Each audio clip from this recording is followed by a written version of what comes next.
Today we'll talk about how can you enable this sign or know how you can do that on your Samsung Members app. So you just follow these ways, then it's going to work with you. All you have to do is you just go above this sign, click on it here. So then it's going to show for you a list like this here. You click here on settings. So then you come to next here. It's going to show for you like this. You click here on notifications.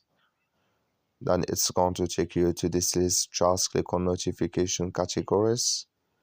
You come to next here, then you come to open reminders. Just click in this sign. Like you see, this color show for us. That's mean open reminders notifications enabled with us now. That's all you have to do. That's all. I wish know you I get it. Thank you for your watching. Don't forget to support us by liking, subscribe. So that's all. I wish you I get it. Thank you for your watching.